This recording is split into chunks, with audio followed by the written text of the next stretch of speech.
Due to adult content, parental discretion is advised. To begin.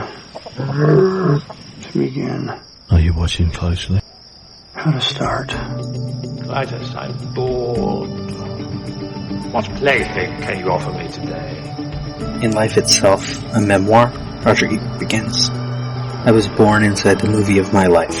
I was born a poor black child. The visuals were before me. I was born in it, molded by it. The audio surrounded me. The plot unfolded inevitably, but not necessarily. I don't remember how I got into the movie, but it continues to entertain me. At first, the frames flicker without connection. We all are born with a certain package. We are who we are. Where we were born, who we were born as, how we were raised.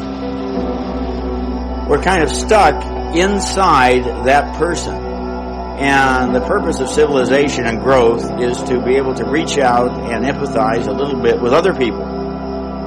And for me, the movies are like a machine that generates empathy. It lets you understand a little bit more about different hopes, aspirations, dreams, and fears. It helps us to identify with the people who are sharing this journey with us.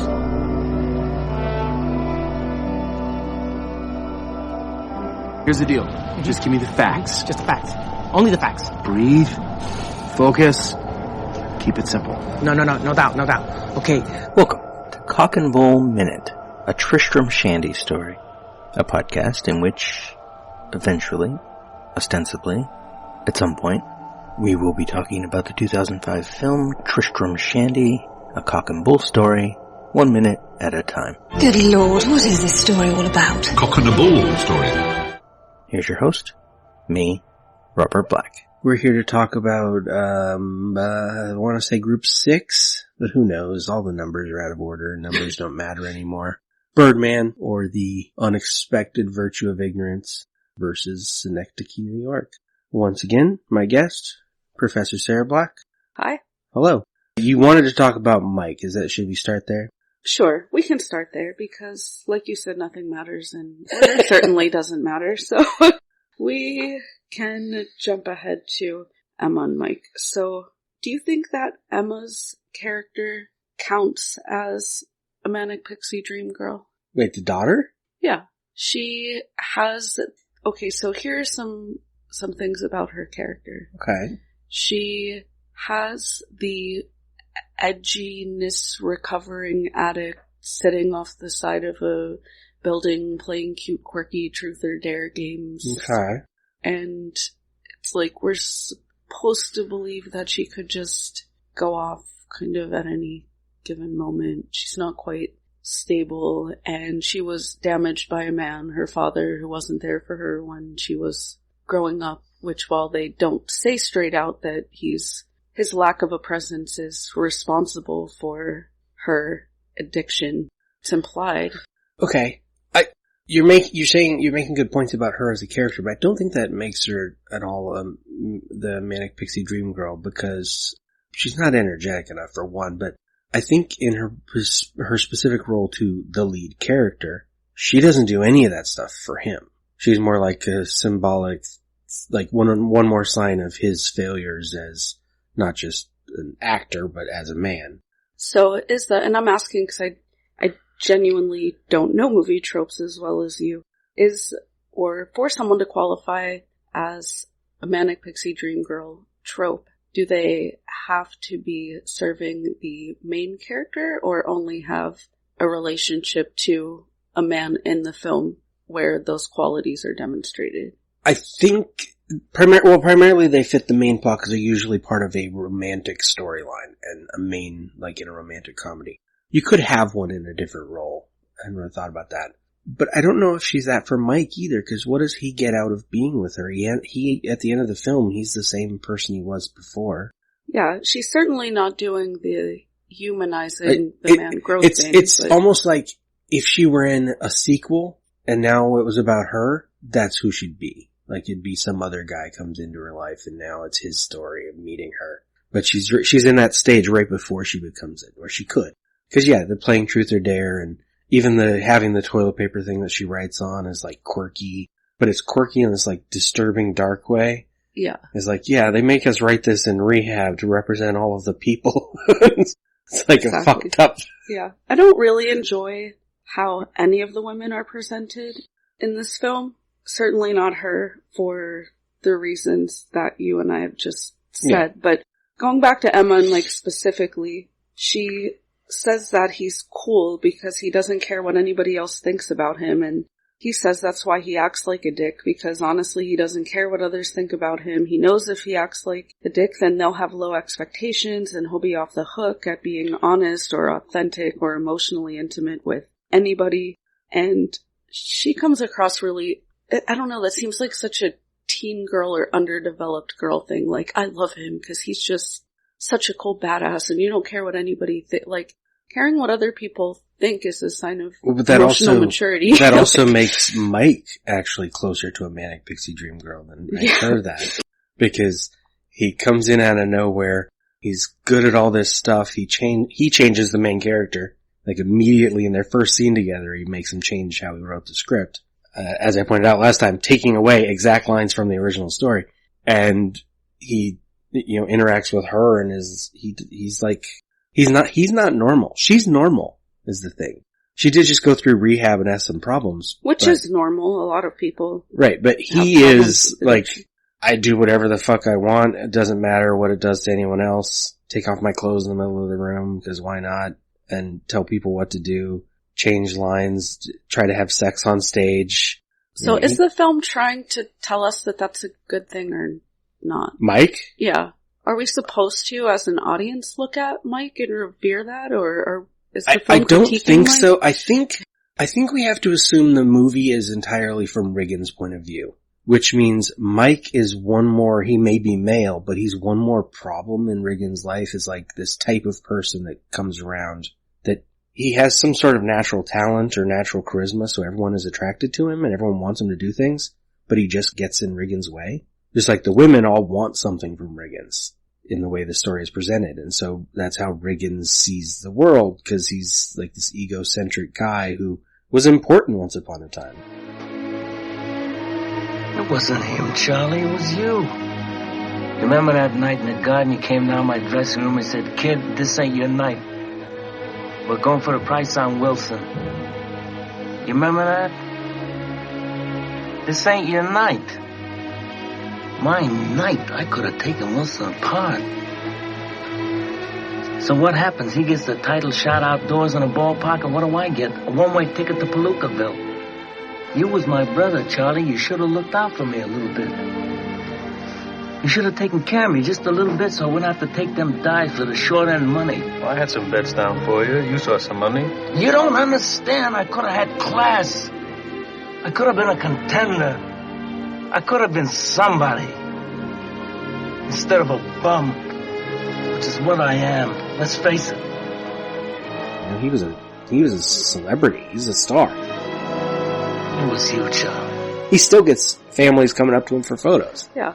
Which is a problem if we're supposed to look at Birdman as a hero, because his views of women and them just being parasitic is not very good.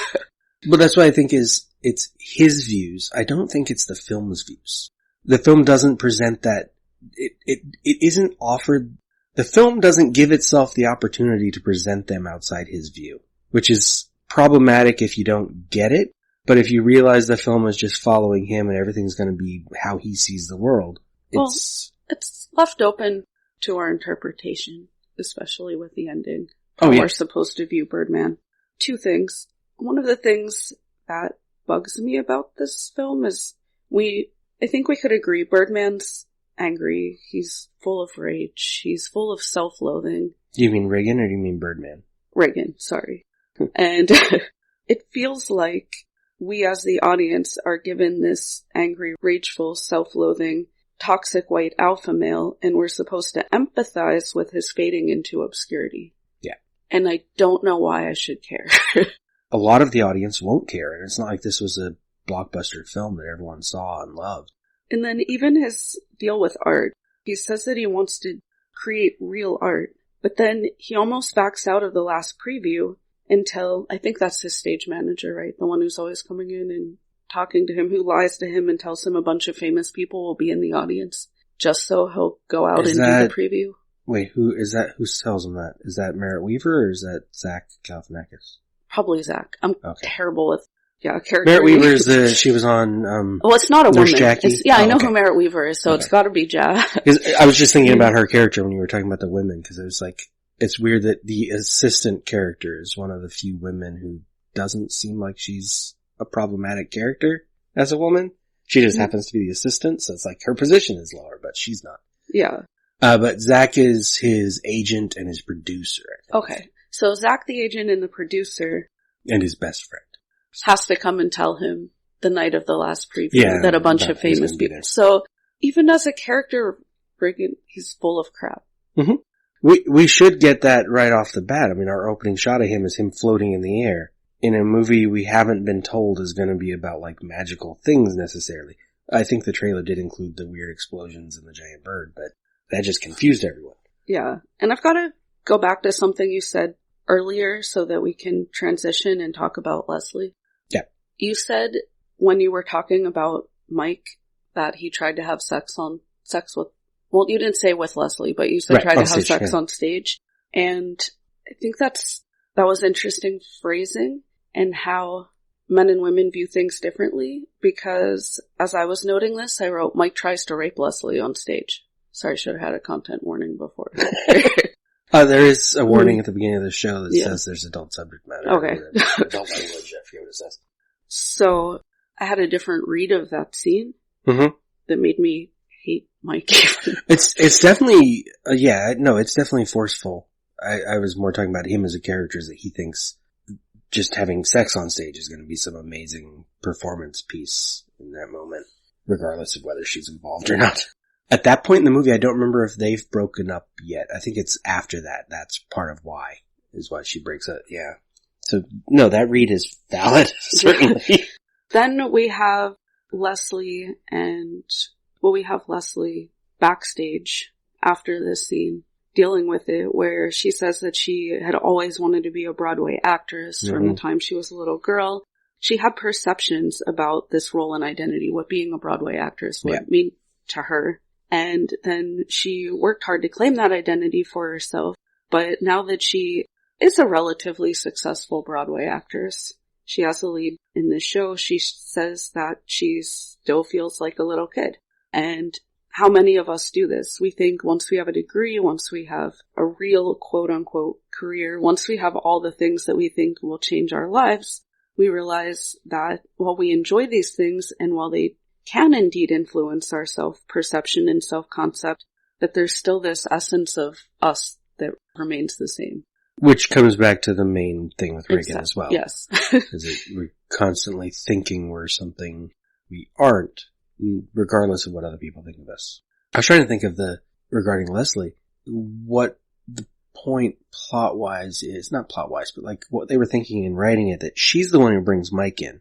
And apparently they're in a relationship. So it's like, by bringing in this guy who's really successful, who she's in a relationship with, she pushes herself backward, which is...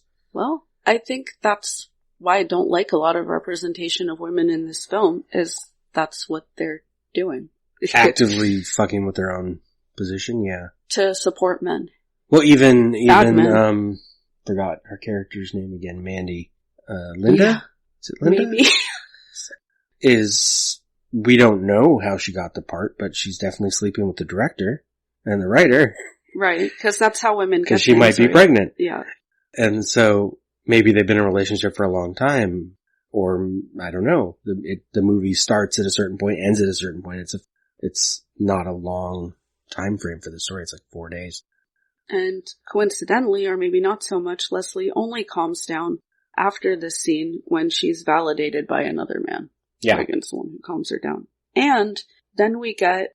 It's Laura, not Linda. Laura. So is she with Laura in this scene? Or the scene right after it? Who's she in the dressing room with? Laura. Okay, yeah. That's what I thought. So, in this particular scene, we have another male fantasy of them. This definitely is not passing the Bechdel test either. all the women in this film just, they're weak and secure and they're there to serve men. And it bugs me. And I didn't know why I didn't like, it's not even that I don't like the film. There are things about this film that I like, but why it put me off, why it bugged me, especially the first time I saw it. No, I get that. Was it. I do think that is it is a deliberate thing, not like usual sort of tropey writing, like the choice to make the women all that way. But yeah, that can be problematic to watch, because why would you want to watch that generally? In that scene in particular, yeah, it's a fantasy that, like, what happens when these two women go backstage and one's upset? Yeah. Of course, if we're taking this film as Riggins' point of view, he's going to imagine, oh, they must make out back there and that's what makes everything fine, because that's what women do. So yeah, the movie is full of problematic stuff like that. But that's part of why I like it as a film. Not necessarily, I don't like films because they have great messages. I mean, sometimes I do. I love movies like that. But the thing is, sorry to interrupt, but the thing is, if we have so many films that are reinforcing the same negative messaging, and the films are not actively making a critique, and we also don't have films, very rare, with counter messaging, then that's still what's being reinforced and in minds and how viewers are developed. Yeah. What I wonder then is, I think in this case it comes down to, does the film in the end, or not necessarily literally in the end of the film, but after the fact, do you take away from the film that is promoting these ideas as real and good? Or is it criticizing them? Because in the end, Riggin doesn't end well. But in the film, doesn't it end well? I mean, it's not really a morality play there. I don't know. It doesn't really seem... What would you point to in the film that's making a critique of that? For a general audience, I don't think it has anything. Yeah. In the general audience. But it's also not a film for a general audience. That's an interesting question, because my perspective and what the audience would see aren't necessarily the same thing. Even at the beginning of this film, like the immediate scene with his voiceover narration and like the scene where he smashes his room, I see it as wow.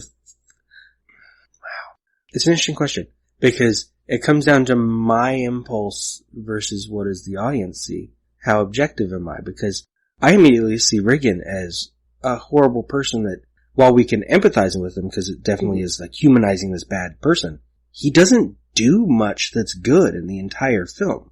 Right. And I don't think we need to, or I don't even particularly enjoy watching films where it's like, here's an example of a good person doing amazing things. Right. Captain America, but... Captain America is great. It's more... I understood that reference. It's more just, if we look at films as a major genre of mass media that is shaping our attitudes, our values, and beliefs, and we have most of our representations of women specifically, I guess, because that's what I was just talking about, are negative. They're muses, or they're manic pixie dream girls, or they're viewed horribly, or they're only to serve Riggin. And that's what an audience is seeing repeatedly without counter messaging. I think that shapes who we are as a society, and I think we can see the outcome of that societal shaping through the huge threat of rights that we have currently. I was just thinking about the end of the film. In it, I was going to say accidentally, but it's not accidental. He shoots himself on stage. He grabs a gun, he checks the clip, doesn't let Annie put the wig with the squib on his head, and goes out on stage and shoots himself. Just like the character they mentioned in Carver's story and earlier in the film, and messes it up. Which is, bad, right? He's given up. But then what do we get afterward is, at the hospital, his ex-wife and his daughter are there, like, lovingly and checking on him, because now everything's fine, and his review of the show is great. Yeah. If we take any of what happens after he shoots himself as real, the messaging, at the end of the movie is not good. Right. I think when I first saw it, I imagined that scene is real until he jumps out the window, and then literally he died. I wonder if there's a clue in the film that we're supposed to take as the entire scene in the hospital isn't real. Like, He did succeed in shooting himself. Yeah, I was going to say, we could build some and the whole end is fantasy. Alternate theory. Was it that? Because otherwise, you get at the end this sort of reification of this, like, submission of women, and, like, the man's in pain, the women have to come to his side and fix everything. But even the review, you know? But if we have to invent some alternate theory to try to make the film better than it is, I'd say there's a directorial problem. Or a writing problem, for sure. Yeah. And you really need to watch Joker, by the way. I don't think anyone in your audience wants to hear me rant about Joker. I've mentioned my couple rants I recorded about Joker that didn't go well because they were recorded at a bad time of day and the energy was wrong. So I never released them. But that, I think, is much more of the bad version of what you're talking about. Yeah. Because in the end, all of that stuff is good. Where I'm not sure what it is specifically in Birdman. I'd have to break it down, as we said, right. Like, go into this like a movies by minutes thing and do it 1 minute at a time to see where is the audience ever told that Reagan's good. Inevitably, the audience is stupid. Sorry, audience. You're all idiots. Actually, if you're listening to the show, you're probably not that bad. But generally speaking, the audience is stupid. They see a main character and they assume he's good, everything he's going to do is good, and this movie is promoting him. I mean, people love Taxi Driver for entirely wrong reasons. And now Joker, which is basically just a remake of Taxi Driver and King of Comedy, like smashed together. We get movies like that, and thing is, it's not that. Is it the responsibility of the filmmaker to tell the audience they're wrong? I think it's the responsibility of the filmmaker to be able to craft a message for an audience to analyze. Like, audience analysis is one of the basics. It'd be interesting because you've seen both. To compare, like, Taxi Driver and First Reformed. Yes. Because I believe they're written by the same guy. Oh. And the tone and the ending and sort of the messaging in a way, I think are very different and were taken, I mean, Taxi Driver's now been seen by far more people because it's, a classic. But if that many people saw First Reformed, would they take it the same way they take Taxi Driver? I don't know. I should see First Reformed again. I've got to be honest, I didn't particularly like Taxi Driver as the film. Understandable. I have a tendency, regardless of, no, that's not true. I think Joker is proof that this is what I'm about to say is a lie. I appreciate a film separate from its messaging or its, like, what it's, like, not what it's trying to do, but like, what it's doing. And take it, like, on its merits. Is it accomplishing something? Is it well put together? Is it acting good? Does it play as, like, even the dialogue here sounds most of the time like real people or pretentious people when it's pretentious. And I think when most of the films are made for you, it's easier to do that. Yes. However, when most of the films are not made for you and you keep seeing the same negative depictions over and over again, you're far less forgiving. Yeah. So I do think the film has some positive messaging in terms of dealing with the ego and how it's never satisfied. So this film, especially in the scene with him shooting himself, but throughout the film, it's like the ego is always craving more. He says, I don't exist. I'm not even here, before he shoots himself in the head for the theater audience. In Carver's play, they say the character gave his own life to love through suicide. If you call that love, you can have it. It was love, Terry said. Sure, it's abnormal in most people's eyes, but he was willing to die for it. He did die for it. I sure as hell wouldn't call it love, Mel said. I mean, no one knows what he did it for. I've seen a lot of suicides, and I couldn't say anyone ever knew what they did it for. Mel put his hands behind his neck and tilted his chair back. I'm not interested in that kind of love, he said. If that's love, you can have it. And in the film Birdman, he gives his life to the theater audience. He has to give more and more to the theater audience to satisfy his ego that can never be satisfied. And this idea of making your pain available for consumption is a message worth discussing. Yeah, but we'll have to talk about it next time. I think this episode's actually already gone longer than usual. So next time we should transition to synecdoche. Oh yeah, because there's definitely a lot of that even on display there. Yeah. So in the meantime, remind listeners where they can hear more of you. So you can hear my show Life as a Playlist, and you can follow my Life as a Playlist pages on Facebook, Twitter, and Instagram if you would like to hear more social commentary and feminist interpretation and autobiography of how I came to be the ranting feminist I am today. And you can hear us both on Pump Up the Minute 3 times a week right now, and you can follow it on Pump Up the Minute on Twitter, Facebook, and Instagram. Breaking down Pump Up the Volume 4 minutes at a time. And there's plenty of commentary on the world and the state of things in that show. So, enjoy. Yeah. Thank you for listening. This has been Cock and Bull Minute, a Tristram Shandy story. Follow us on Twitter and Instagram at CockBullMinute. Find more content at lemmingdrops.com. Well, the place was New York City, and the hour was growing late. We had walked from the streets of Harlem to the Greenwich Village gate. We were young and foolish and trying out for fame. He said James Dean was his name, and I held the rose that he gave me for an hour. He wrote down the words while I picked the wildflower.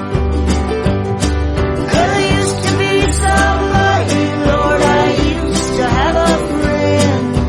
I'd like to be somebody again.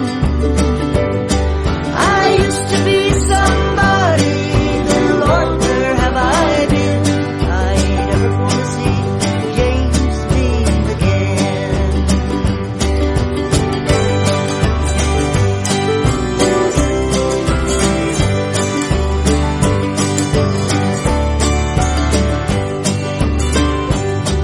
Well, I went with Elvis Presley to see Brando from afar, and I sat with the Zan and Tennessee. I did a streetcar named Desire. We laughed a lot and we danced a lot and we rocked away our fears. That was back in my rock and roll years, when I held the rose that he gave me for an hour. Elvis sang the song while I picked the wildflower. Well, I used to be somebody, Lord, I used to have a friend. I'd like to be somebody again. I used to be somebody, Lord, where have I been? I ain't ever gonna see Elvis again. Well, I've got the best man and my children, they love me. And I might have done some things good enough for you to see. But sometimes if I'm feeling low, I swing back through my years and go back to my rock and roll years. When I held the rose that he gave me for an hour, Elvis sang the song while I picked the wildflower. Well, I used to be somebody, Lord, I used to have a friend. I'd like to be somebody again. I used to be somebody, dear Lord, where have I been? I ain't never gonna see Elvis again. I ain't ever gonna see James Dean again. I ain't ever gonna see Patsy Cline again. Oh, I ain't ever gonna see Hank Williams again. Wait a minute, Doc. Are you telling me you built a time machine? Son of a Mandalorian! Why would you create such an abomination? This is the weapon of the coward. It's a past stuff that dreams are made of. Cut. That's a wrap. It's over, Johnny. It's over! Nothing is over! Nothing! You're still here? You just don't turn it off! It's over. Go home. Go.